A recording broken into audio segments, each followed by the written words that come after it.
mauvais. Je te donne pas, je te fais le refait, je te donne pas. Bonjour Émilie. Bonjour Samé, merci de me Bonjour. recevoir.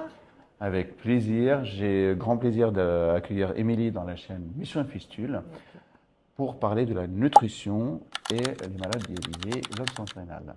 Voilà, je suis Émilie Demolly, diététicienne nutritionniste et avec une expertise en micronutrition et en santé fonctionnelle qui permet vraiment une approche globale du patient. Et je travaille beaucoup en tandem avec les professionnels de santé tels que les médecins, les chirurgiens. Super. Donc avec Viviane de Hedal, on a créé la chaîne Mission Fistule. Le but, c'est de partager les informations avec les patients et aussi les professionnels de santé pour avoir une idée globale sur la nutrition.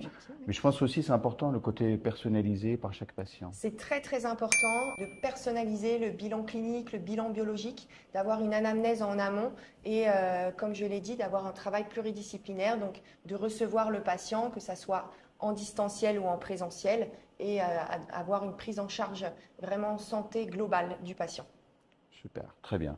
Donc là, on va être concentré sur l'insuffisance rénale. Il y a plusieurs stades. Tout à fait. Donc, Alors, il y a le stade précoce et le stade avancé, mais il faut vraiment veiller donc à sa nutrition et en premier lieu aux protéines.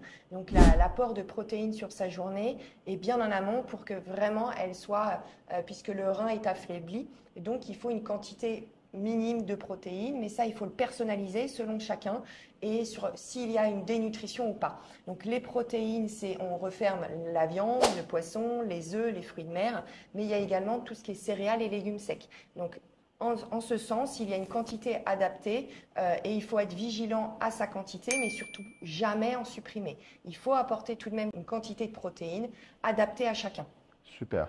Oui, c'est important cette histoire, jamais supprimée, parce que parfois on a des patients qui vont arrêter complètement. On a peur que si je ne prends pas de protéines complètement, je vais abîmer mon rein, surtout dans les stades qui sont encore avancés, pour protéger. Donc, c'est quoi le conseil qu'on peut avoir? En fait, c'est trouver donc cet équilibre. Le conseil, c'est déjà de voir d'où on part dans sa consommation, de noter. En fait, c'est un petit conseil que je donne à chacun, c'est de tenir un petit carnet alimentaire sur 2-3 semaines, de noter tout ce que vous mangez le matin, le midi, le soir et même les grignotages s'il y en a, et d'aller avec ou d'avoir un recul sur sa consommation de protéines, donc de viande, de poisson, des œufs, des fruits de mer et des céréales, et de voir que si vous en consommez plus de 3 portions par jour, de minimiser plutôt à 2 ou à 1 portion par jour selon l'avancée de la pathologie de l'insuffisance en fait. Super. Est-ce qu'il y a une différence entre les apports protéines animales et céréales? Est-ce qu'il y a des différences?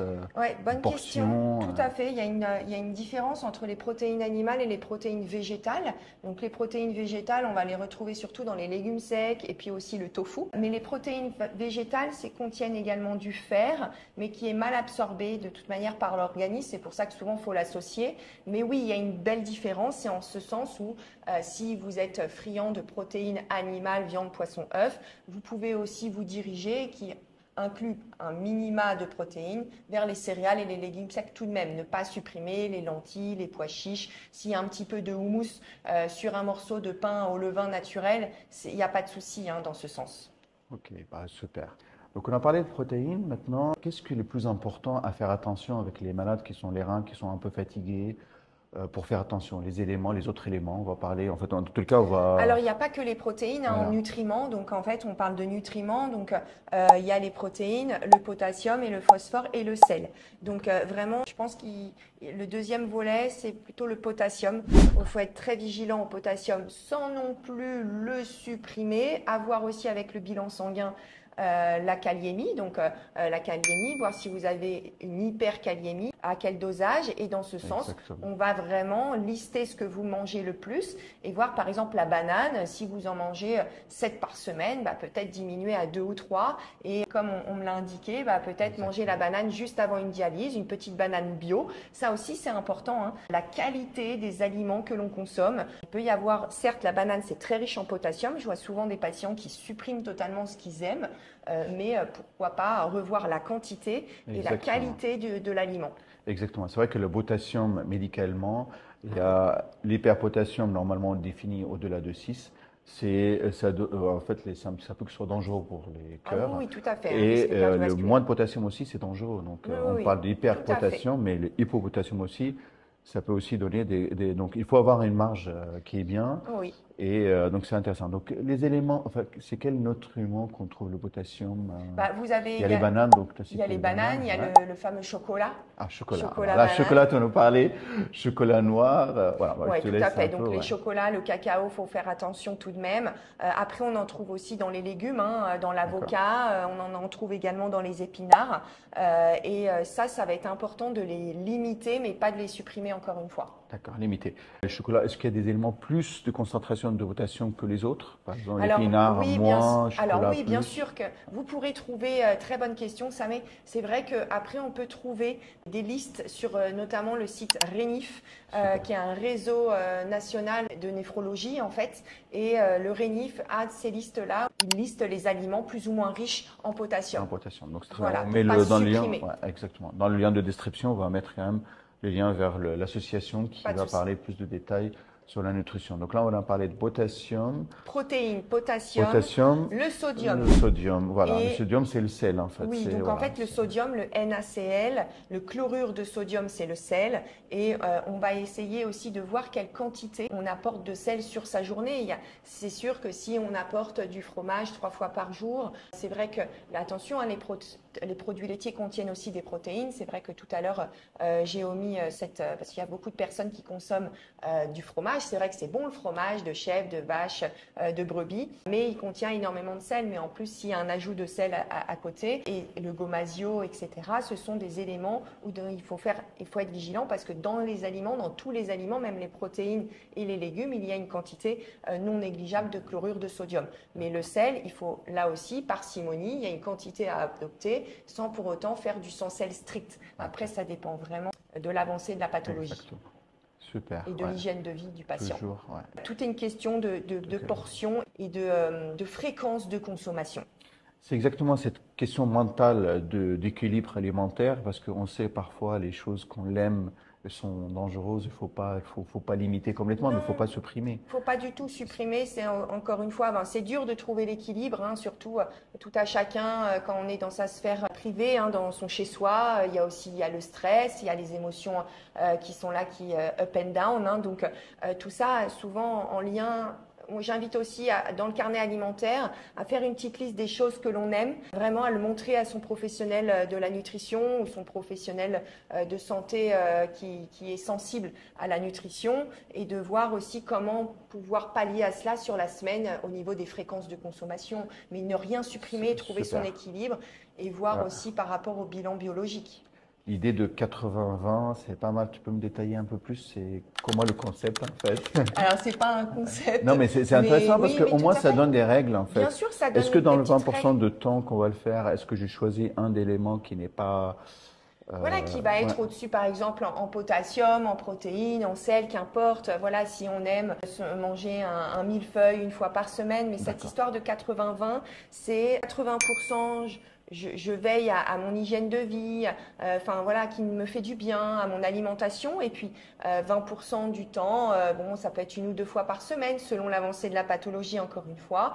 C'est de se faire un petit repas plaisir, un élément plaisir. Un élément, voilà. C'est un aliment plaisir. Et puis, c'est des petites conditions qu'on peut mettre en place, des actions qu'on peut mettre en place avec son professionnel de la nutrition. Donc, c'est en ça où je reviens sur le fait que tout à chacun, il faut vraiment adapter les conseils. Et c'est bien de se faire accompagner. Ça rassure et ça permet aussi, moi, j'adore transmettre des petites idées comme ça à mettre au quotidien pour pas que vous soyez rentrés dans un dogme et qu'il y ait trop de contraintes. Il y en a suffisamment avec la pathologie. Il y a un autre micronutriment qui est important après le potassium et le sodium, c'est le phosphore. Donc le phosphore, on le trouve également dans les produits laitiers, dans le fromage, dans les viandes transformées, les légumineuses, les noix aussi. Donc il faut quand même être vigilant, parce qu'il peut y avoir une répercussion de déminéralisation osseuse.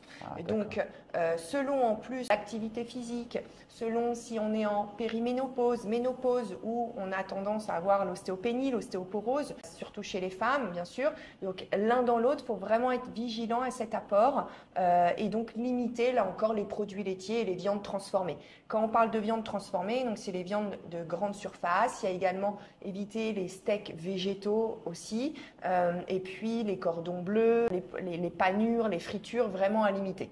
Et concernant l'hydratation et l'insuffisance rénale, qu'est-ce qu'il faut faire? Alors, c'est très important du coup l'hydratation. Le but n'est pas non plus aussi de se surhydrater ni de se sous-hydrater. Donc, il y a encore une fois cet aspect d'équilibre à trouver, de voir là où on part, de là où on part au niveau de son apport hydrique. Est-ce que déjà, qu'est-ce qu'on boit? On boit de l'eau, de l'eau plate, mais c'est bête à dire, mais souvent, il y a des personnes qui boivent beaucoup d'eau gazeuse. D'ailleurs, attention, parce que beaucoup d'eau gazeuse sont riches en phosphore. Donc, c'est important d'aller vers un apport hydrique à base d'eau. Ça peut être des infusions, des tisanes, et limiter tout de même trop la caféine, la théine. Il faut les limiter sans les supprimer, là aussi. Okay, tout est un aspect d'équilibre. Super. Juste quelques mots pour l'alcool. Comment on va, voilà, quantité, s'il y a des... Moi, je fais vraiment rarement, je fais attention à l'alcool. Voilà, mais bon, est-ce qu'il y a Après, aussi... on sait que c'est bien de le stipuler parce qu'elle fait partie intégrante de nos habitudes aussi sociétaux.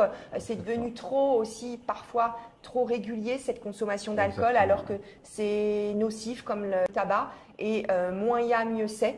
Mais ça doit être vraiment occasionnel, festif. Par exemple, c'était ton anniversaire. Voilà, exactement. Bon anniversaire, Samé. Et ben là, on peut se boire une petite coupe. Samedi, c'était ouais. samedi. Mais pour le coup, on peut, voilà, une petite coupe de champagne. Mais il faudra bien l'anticiper sur sa journée, sur sa consommation de glucides, sur sa consommation, voilà. Mais en sachant que ça reste un élément qui doit rester vraiment occasionnel, pas quotidien. Super.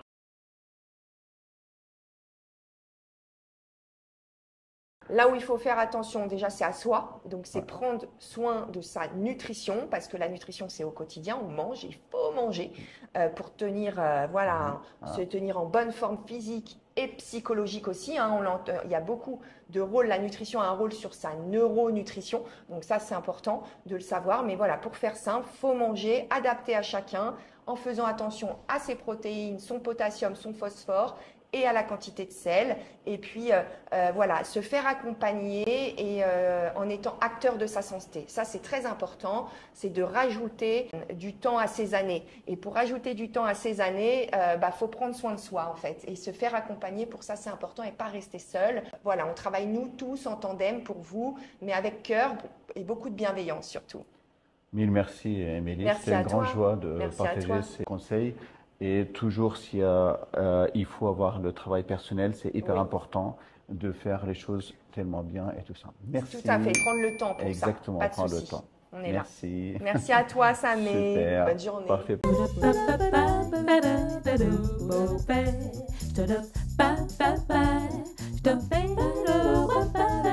Parfait.